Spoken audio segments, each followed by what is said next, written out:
Where did this money come from? Whose money is it? That was the first question. Whose shell companies are there? These companies are working in the defense field. Why does nobody know whose money this is? There is a Chinese national involved in this.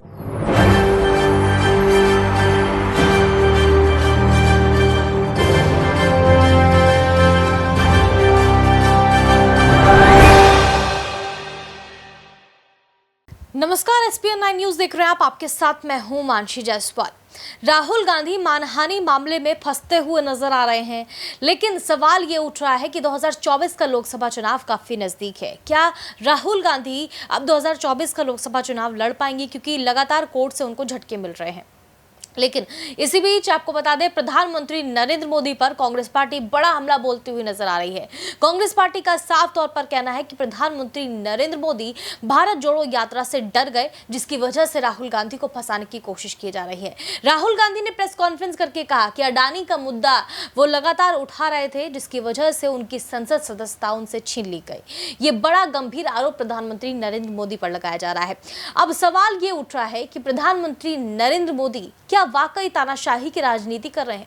क्या वाकई प्रधानमंत्री नरेंद्र मोदी को बृजभूषण शरण सिंह की गिरफ्तारी पर अपनी चुप्पी नहीं तोड़नी चाहिए? क्या वाकई नए संसद भवन का उद्घाटन करने से पहले प्रधानमंत्री नरेंद्र मोदी को राष्ट्रपति द्रौपदी मुर्मू से मुलाकात नहीं करनी चाहिए थी?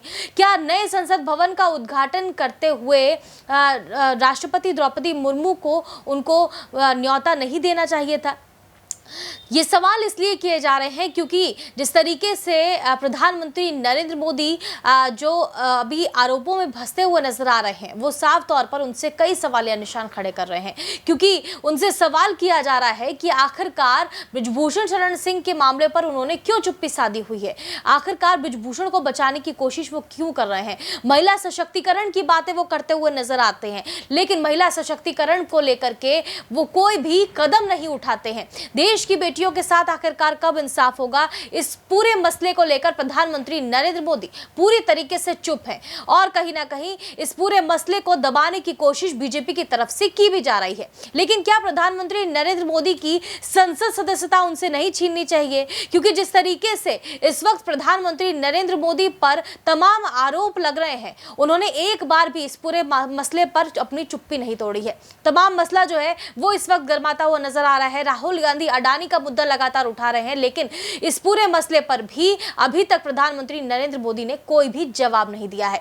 राहुल गांधी साफ तौर पर यह कहते हुए नजर आते हैं कि अगर प्रधानमंत्री नरेंद्र मोदी पाक साफ है तो प्रेस कॉन्फ्रेंस करके क्यों नहीं ये दर्शा देते हैं कि वो बिल्कुल सही है और उन्होंने कोई भी गलत काम नहीं किया है अडानी मुद्दे को लेकर। बहरहाल मैंने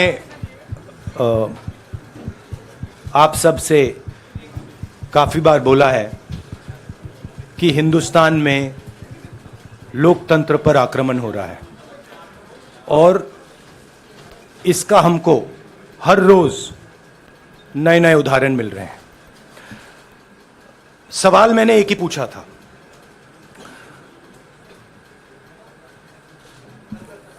फाउंडेशन पे जाता हूं, अदानी जी की शेल कंपनीज हैं, अदानी जी की शेल कंपनीज हैं, उसमें 20,000 करोड़ रुपया किसी ने इन्वेस्ट किया।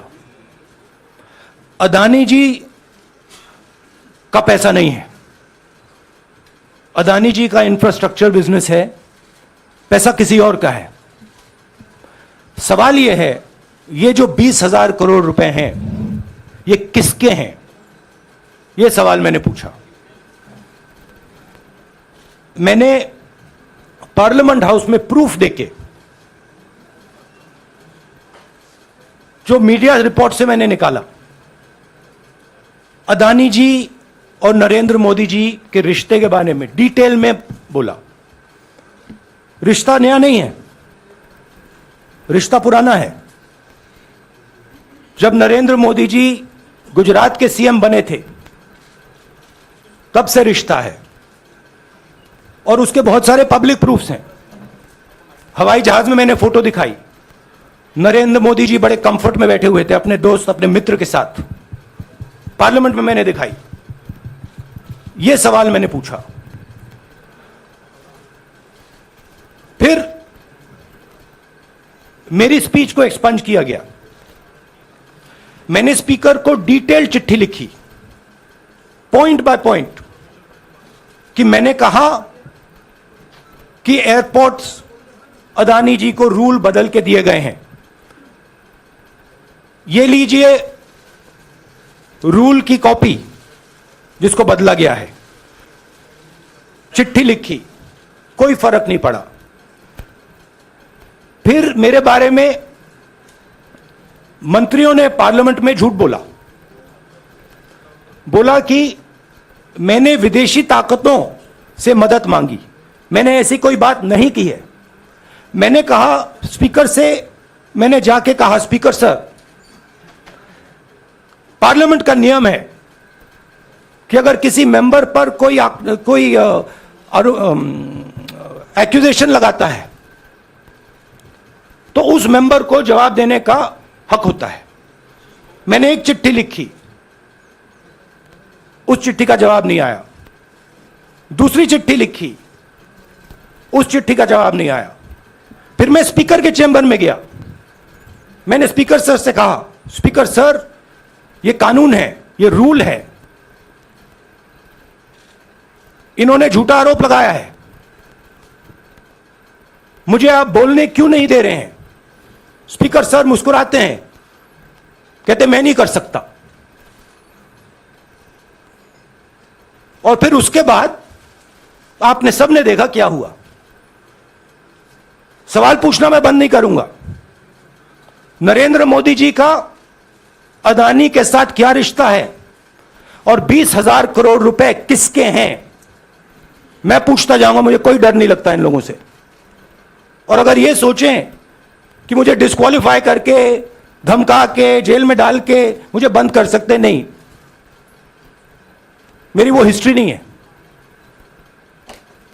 मैं हिंदुस्तान के लोकतंत्र के लिए लड़ रहा हूं और मैं हिंदुस्तान के लोकतंत्र के लिए लड़ता रहूंगा। किसी चीज से नहीं डरता हूं, यह सच्चाई है। अब आप सवाल पूछिए। एक एक करके प्लीज। हाँ मोहित, I'll say it in English also. Sorry. I'll say it in English also. The question begins few weeks back in Parliament, where I asked the Prime Minister a very specific set of questions. Question number 1, 20,000 crore rupees or $3 billion are in shell companies owned by Mr. Adani. Mr. Adani could not have generated this money. He's an infrastructure business. Where did this money come from? Whose money is it? That was the first question. Whose shell companies are there? These companies are working in the defense field. Why does nobody know whose money this is? There is a Chinese national involved in this. Why is nobody asking the question, who is this Chinese national? That was the first question. Second question was set of questions with proof. What is the Prime Minister's relationship with Mr. Adani? I showed a picture of the Prime Minister and Mr. Adani's plane relaxing. I gave documentation about the defense industry, about the airports, about statements made in Sri Lanka, about statements made in Bangladesh, pictures of Mr. Narendra Modi sitting with the State Bank chairman in Australia. And I put this proof on the table. Immediately after that, the BJP started its work. My speech was expunged. I wrote a letter to the Speaker with a detailed explanation on the defense industry, on the airports, with press clippings, supporting documents, legal documents, and said this is the supporting foundation of my speech. I have not made this speech, I have not invented this. This is detailed research, here it is. Nothing happened. Nothing was revoked. My speech today is not part of the record of Parliament. The same, by the way, was done with Mr. Kharge. After that, BJP ministers lied about me in parliament. They made the statement to distract from the Adani issue. The whole game, disqualification, and all these statements are to distract from the central question, whose money is it? 20,000 crores, whose is it? Kiska hai ye? That's the main question. The whole thing is to distract. So, they said that I've asked foreign forces to help India.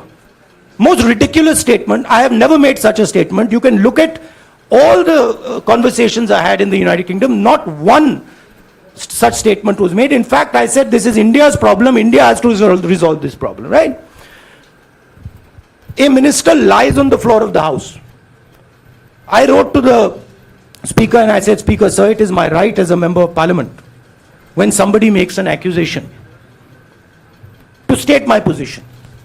Please let me state my position. The first letter is not answered. I then write a second letter with more details, saying the names and what was said. Still no answer. I then go to the Speaker's chamber and I say, Speaker, sir, what is going on? अब क्या प्रधानमंत्री नरेंद्र मोदी की संसद सदस्यता उनसे छीन ली जानी चाहिए, क्योंकि मानहानि का मुकदमा तो उनके ऊपर भी दर्ज किया जाना चाहिए, क्योंकि जिस तरीके की बातें वो राहुल गांधी को लेकर करते हुए नजर आते हैं, क्या प्रधानमंत्री नरेंद्र मोदी की संसद सदस्यता उनसे छीन ली जानी चाहिए? आप अपनी राय हमें कमेंट बॉक्स में दे सकते हैं। देश और दुनिया की तमाम बड़ी खबरों के लिए देखते रहिए SPN9 न्यूज।